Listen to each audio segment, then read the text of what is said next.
Good morning सुप्रभात नमस्कार Pramila Mukherjee blogs चैनले अनेक अनेक स्वागत। हमें प्रमीला ब्लगटा शुरू करलाम सकाल बेला थेके। आज होच्छे सानडे, तो हैप्पी सानडे जानिए सकाल बेलाय ब्लगटा शुरू करेছি। আর গাড়ি বাসের আওয়াজ তো শুনতেই পাচ্ছ, এটা তো পাবেই আমার ব্লগে যারা মানে দেখো তা তো পাবেই জিনিসটা। তো যাই হোক চলো রান্নাঘরে যাই। আজকে ভাতই করব, ভাত ডাল এগুলো মানে বসাবো, কারণ আজকে খুব দেরি হয়ে গেছে। আমি ইচ্ছাকৃতই দেরি করলাম, কারণ এতক্ষণ বসেছিলাম, তো ইচ্ছাকৃতই দেরি করে ইচ্ছাকৃত বসে থেকে তারপরে আমি শুরু করছি। তো ব্লগটা দেখতে থাকো। আজকে আমি খুব তাড়াতাড়ি ব্লগটা পোস্ট করে দেবো, হয়তো 2:30টার মধ্যেই পোস্ট করে দিতে পারি, কারণ হচ্ছে আজকে আমার ছেলের যোগা ক্লাস আছে, সেজন্য যেতে হবে, তো যার জন্যই। তো চলো দেখতে থাকো। জলখাবারে আজকে ভাত ডাল আলু ভাজা এগুলোই করছি। তো ডাল মুসুর, আর এদিকে শান্তনু ডিউটি থেকে এসে ওই যে খয়েরি কালারের জামা পরে যাচ্ছে, চলে এসেই মাছ আনতে চলে গেল। ওই যে খয়েরি জামা পরে, এই ড্রেসটাই দিয়েছি ভিউয়ার্স থেকে আমি, ভালো না দেখতে লাগছে, মানে গেঞ্জি একটা সাধারণত। আর এই যে বাজার নিয়ে এসেছে, বাজারগুলো ঢালবো। বর্ষা মানে ইলিশ, আর তাই কাঁচা ইলিশের ঝাল হচ্ছে। ইলিশ এনেছে বাজার থেকে, আর পুঁই চচ্চড়ি করব মাছের মাথা দিয়ে, ইলিশ মাছের মাথা দিয়ে। তো মাছটা রান্না হয়ে গেছে, এবার পুঁই চচ্চড়িটা ঝটাপট বসিয়ে দিলাম।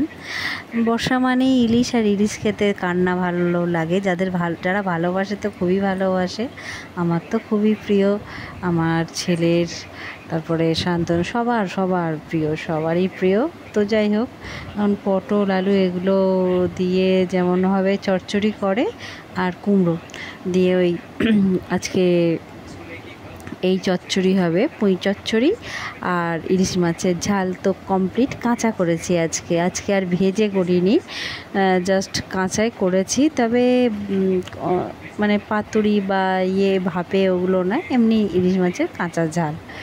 তো যাই হোক, বিভিন্ন রকম রান্না আছে ইলিশের, তো বিভিন্ন রকম আইটেম আছে। শুধু আদা জিরে কাঁচা লঙ্কা দিয়েও একটা খুব সুন্দর ঝোল হয়, সেটা অনেকেই জানো।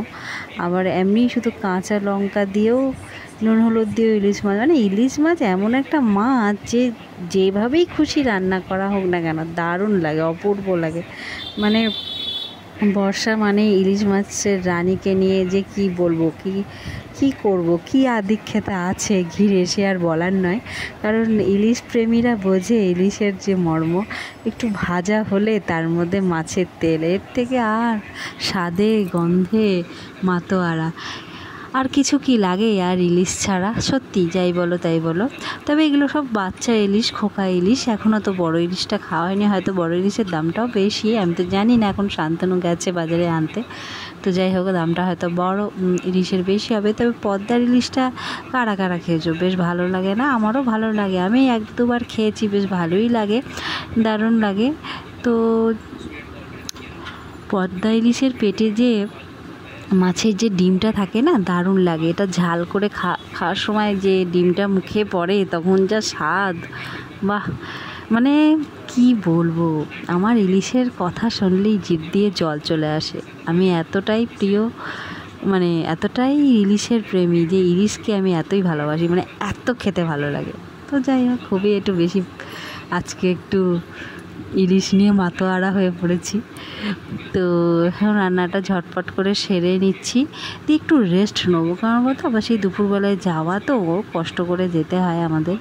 তো যাই হোক, অনেকটা দূর, কাছে পিঠে হলে খুব সুবিধা, যদি এখানে আমাদের কাছাকাছি হতো তো সেটাই, অনেকটা যাতায়াতের ব্যাপার থাকে। আর রোজ রোজ টোটো করাও যায় না, টোটো যায়ও না ওইখানে। আর দেখো, মাথাটা আমি এখনই দিয়ে দিলাম, কেন বলো তো? মাথাটা না দিলে পরে অসুবিধা হয়ে যায়, পরে কেমন যেন লাগে। তাই আমি ভাবলাম একবারে সুন্দর মাথাটা একবারে মিক্স করে দিয়ে করব। একদম মাথাটা একদম মিশে গেছে সবার সাথে, একটু গোটা গোটা নেই, আর একটু বড়ো মাথা হলে হয়তো গোটা গোটা থাকতো। তো চচ্চড়িটা নামিয়ে নেব, দিয়ে একবারে হাজির হব তোমাদের সামনে হয়ে গেলেই।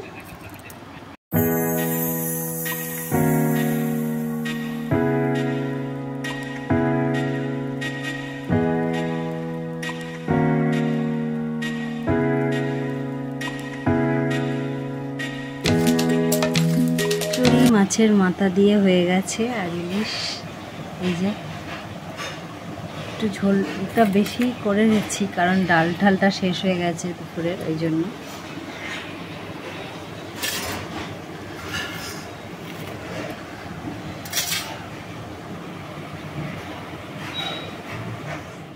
রান্নাবান্না কমপ্লিট করা হয়ে গেছে, দিয়ে একটু রেস্ট নিচ্ছি, কারণ একটু পরেই আবার দুপুরবেলায় ছুটতে ছুটতে যেতে হবে যার জন্যে। তো যাই হোক, ব্লগটা এখানেই শেষ করে দিলাম। তো ভালো থেকো, সুস্থ থেকো, আনন্দ থেকো। যদি চ্যানেলটা ভালো লাগে অবশ্যই একটা লাইক, শেয়ার, কমেন্ট, সাবস্ক্রাইব করে পাশে থেকো। তো টাটা আজকের মতো।